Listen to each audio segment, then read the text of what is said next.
चेयं सिरिवन्धमान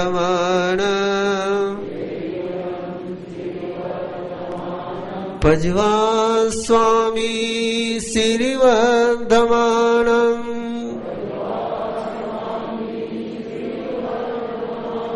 मथयेन वन्दामि सिरिवन्धमानम्।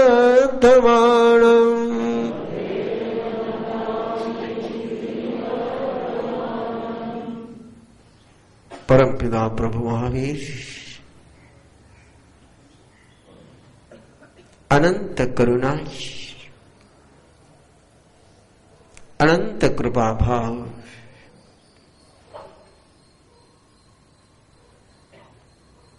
दिव्य देशना का रूप लेकर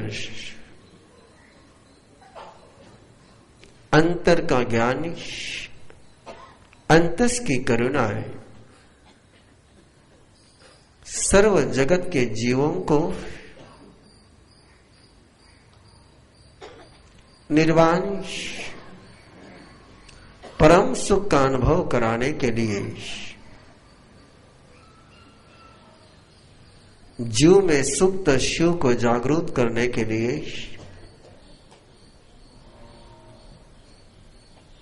अपन ही स्वरूप को भूले हुए अपने ही स्वरूप को भूलकर दीनहीन बनकर के जीने वाले समस्त जीवों को आत्मस्मरण आत्मानुभूति आत्मदर्शन कराने वाली दिव्य देशना का वरदान प्रदान कर रहे हैं परमपिता प्रभु महावीर।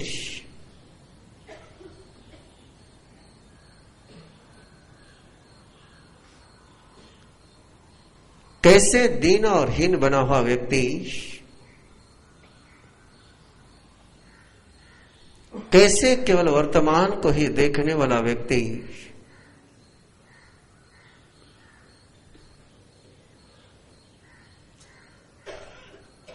सुविधा के ओट में छिपे हुए मृत्यु को न देखता हुआ सुविधा की प्रार्थना करने के बहाने स्वयं की ही मौत की प्रार्थना करता हुआ जीता है।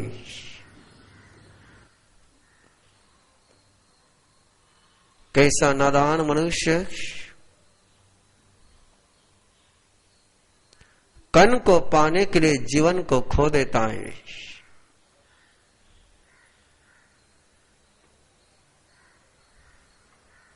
मर्यादा की परिपालना न करते हुआ अपने आत्म साम्राज्य को नष्ट कर देता है।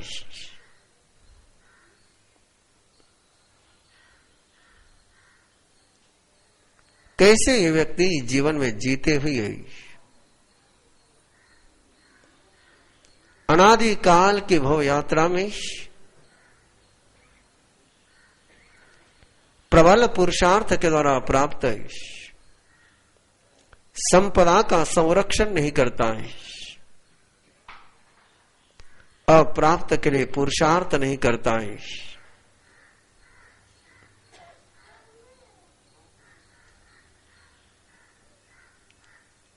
क्षण के लिए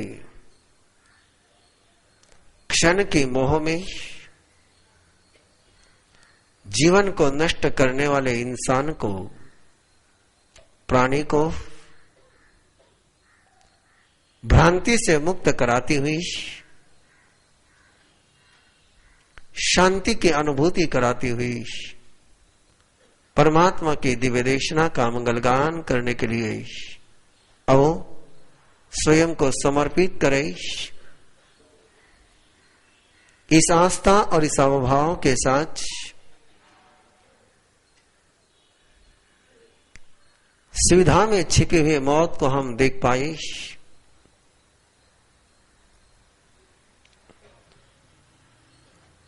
वर्तमान के साथ ही शाश्वत के दर्शन कर पाए।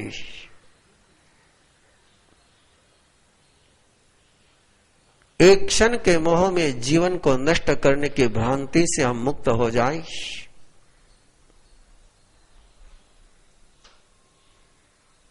मर्यादा सर्वोपरि है, मर्यादा कल्प वृक्ष है। इस मर्यादा के कल्प वृक्ष का सपने में भी हमसे उल्लंघन न हो, ऐसा अनुत्तर वरदान, ऐसे अनुत्तर वरदान प्रभु जैसे आपने उस दिव्य परिषद को प्रदान करे, उन वरदानों को सुरक्षित रखने वाले, उन वरदानों को हम तक पहुंचाने वाले सुधर्मा स्वामी के इन दिव्य अक्षरों का हम गान कर रहे हैं। जो भाव, जिन भावानुभूति में सुधर्मा स्वामी ने इन अक्षरों का ग्रंथन किया, वही भाव हम में जागृत हो, हम में जागृत हो, हम में जागृत हो। Page number 27।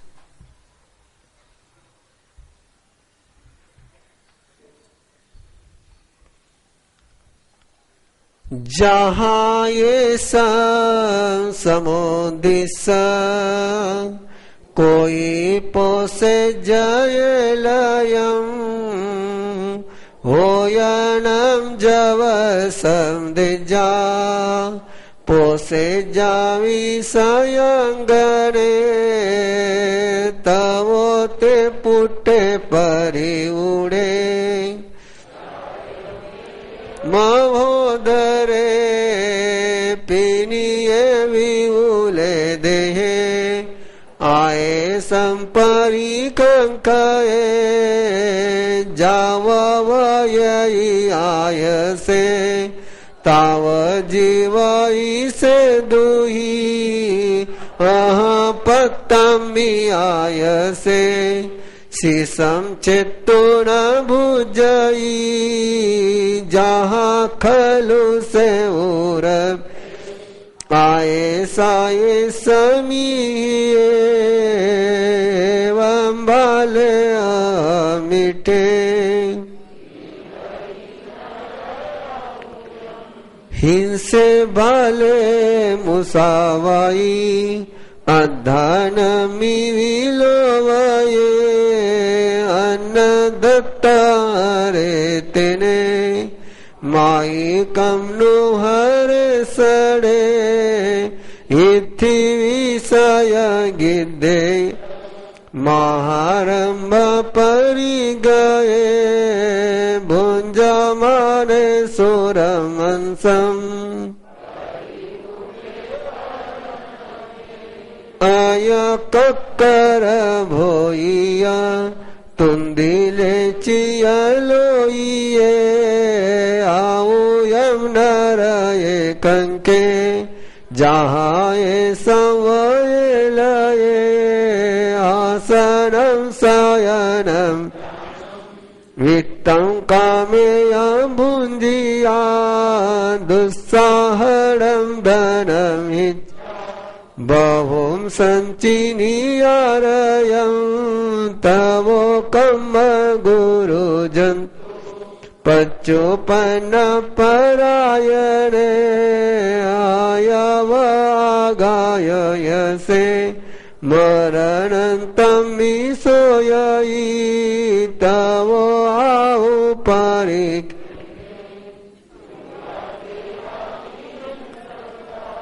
आसुरियं दिसंबाला गच्छन्ति अवसतमं जहाँ कागिनी एवं सह संहरये नरो अपतमं भगम्बुज रायारजं तु अरये एवं मनुसगा कामा देव कामनन्ति ये सहस गुणिया आऊं कामाय अनेक वासन भूया जासा पन्नवोठी जानी जियंती दुमेहा जहायति निवनिया मूलम घेतून गया गोतलम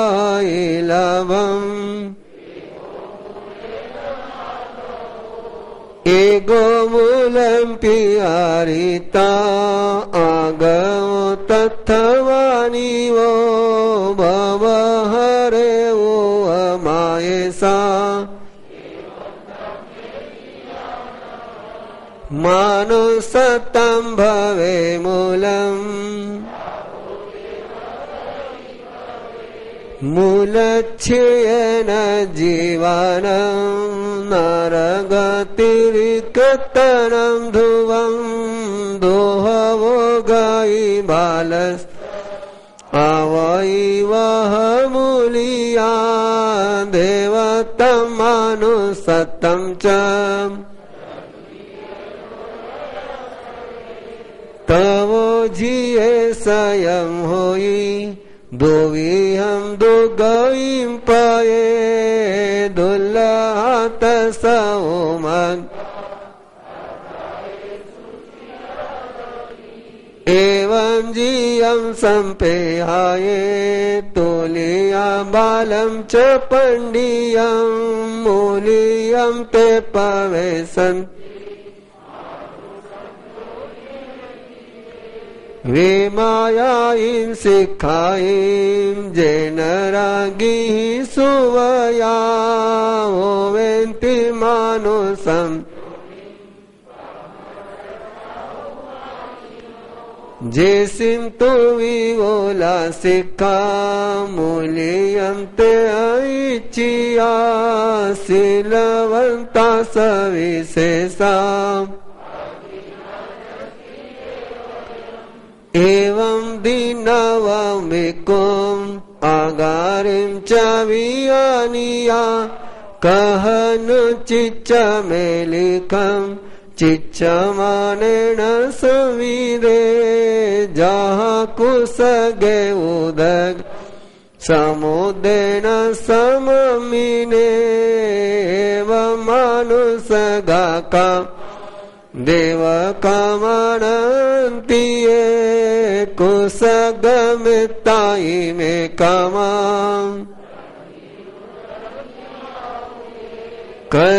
कसहिवं पुरा कवं जोगक्षेमं न संवेदे इह कामानि अट्टस् अतटे अवरजयी सोचनियावुयमगम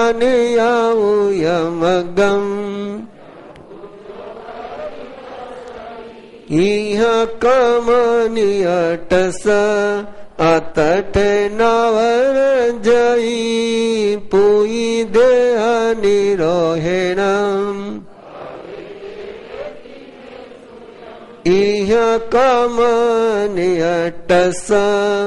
अमर अतटे नवरजयी पुई देह निरोहेणम् भवे देवेति मे सूयम् इह कामनियटस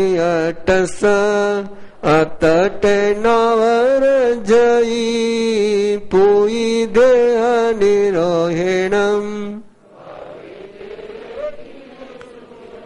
इधि जुई जसोवनो आवम सुहमनुतरम भुजो जत मनुष्यसु तत से बालस पस बालतम अहमं परिवजिया चिच्चा धम्मम अमिट नरएवुवजयी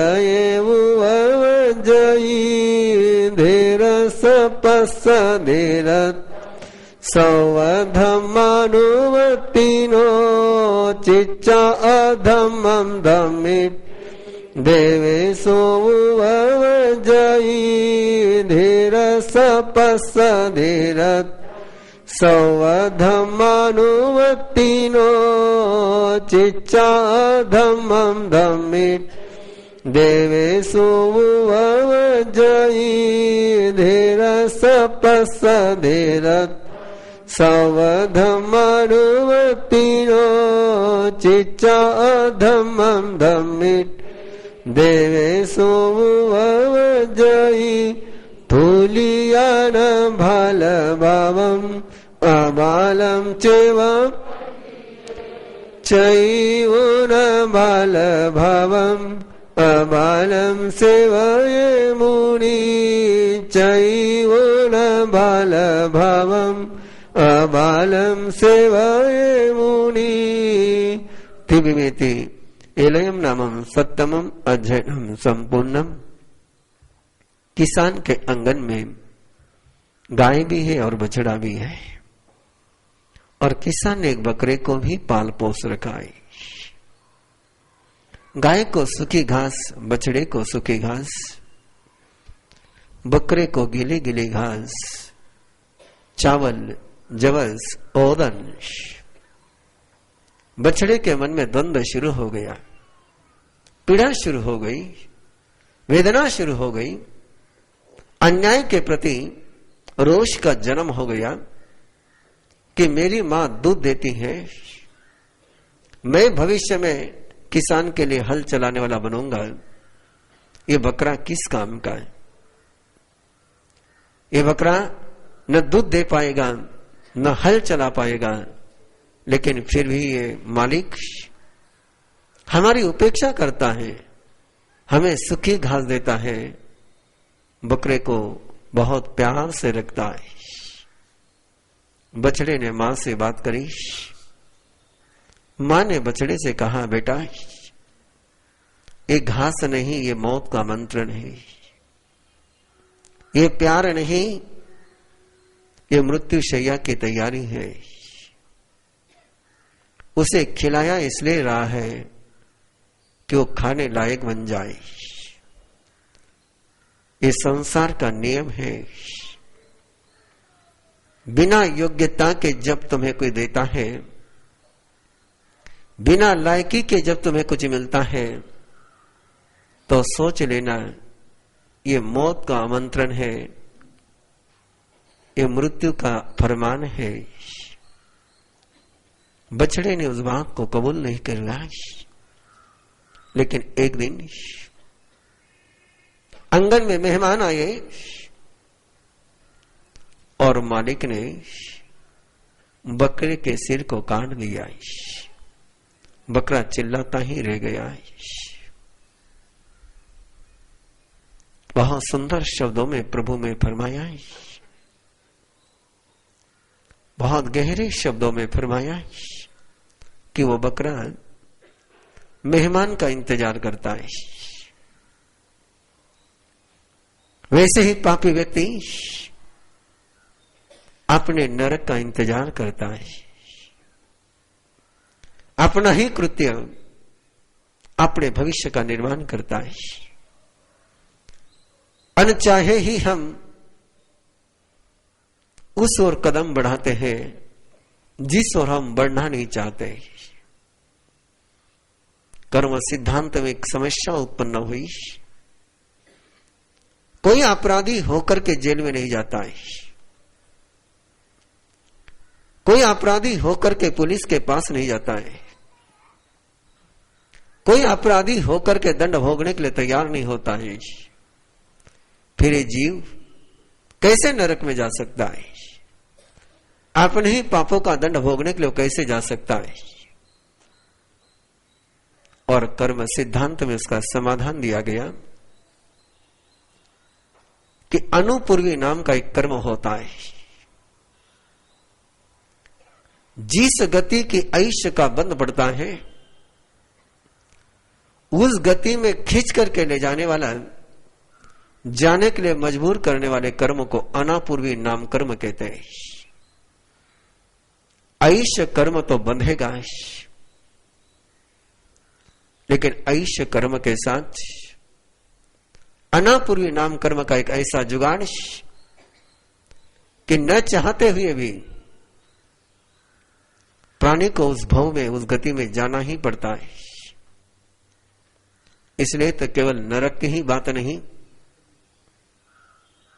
मनुष्य का शरीर छोड़कर के देवगति में भी जाने के लिए कोई तैयार नहीं होता है, लेकिन वो अनापूर्वी नाम कर्म उसको ले जाता ही ले जाता है।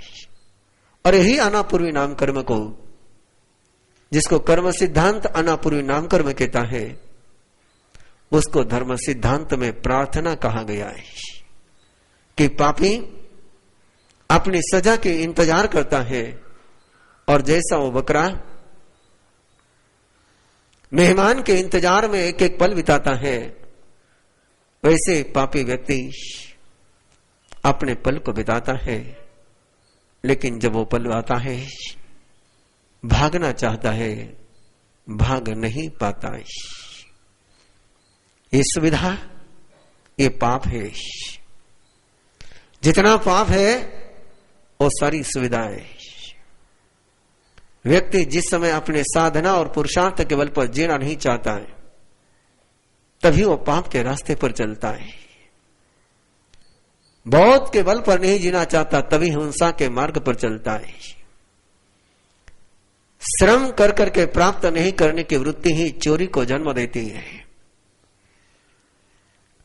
जिस वस्तु का जो मूल्य है वो चुकाने की तैयारी न रखना, इसी में से चोरी का जन्म होता है। चोरी का अर्थ परमात्मा ने, और चोरी के प्रवृत्ति के लिए परमात्मा ने बहुत गहरा मनोविज्ञान के साथ प्रतिपादन किया कि जो अपने शक्ति का गुम्फन करता है, जो अपने शक्ति को छिपाता है, जो अपने बल वीर्य पुरस्कार और पराक्रम को छिपाता है, वो चोर है। और इसी कारण से एक केंद्रीय भी चोर सिद्ध हो जाता है। वो चोरी नहीं करता है केंद्रीय, लेकिन अंतर का बल उसने छिपा के रखा हुआ है, अनजाने में छिपा के रखा हुआ है।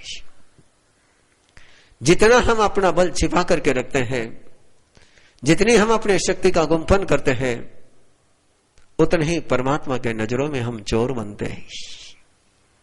और ऐसा ही ये पाप एक दिन हमें उस नरक में ले जाकर के पटकता है। एक क्षण का पाप 33 सागरोपम के नरक को दे सकता है। एक पल की भूल 33 सागरोपम के प्रलय को झेलने के लिए मजबूर कर सकती है। एक पल का मोह हमें ऐसे खाई में गिरा सकता है कि जहां से फिर उठने की संभावनाएं बहुत दुर्विल हो जाती है। राजा को आम की एलर्जी हो गई, आम्र फल की एलर्जी हो गई। वैद्य ने चिकित्सा करके निदान करके कहा कि राजन, अभी तो मैंने इलाज कर दिया है, लेकिन ध्यान में रखना, दुनिया के लिए आम्र फल आम अमरूद के समान है, लेकिन तुम्हारे लिए आम जहर है। कभी मत चखना इस आम को।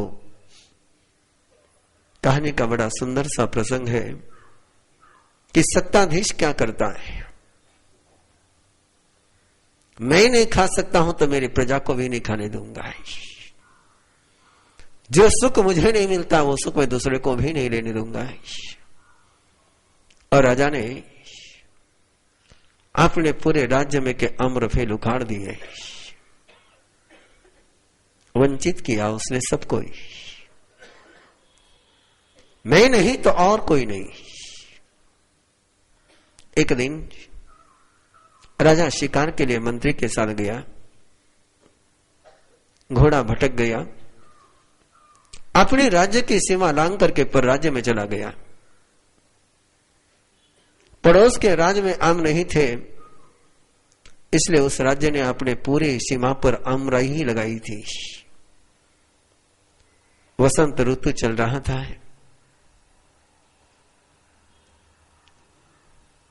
आम पेड़ को लगे हुए थे।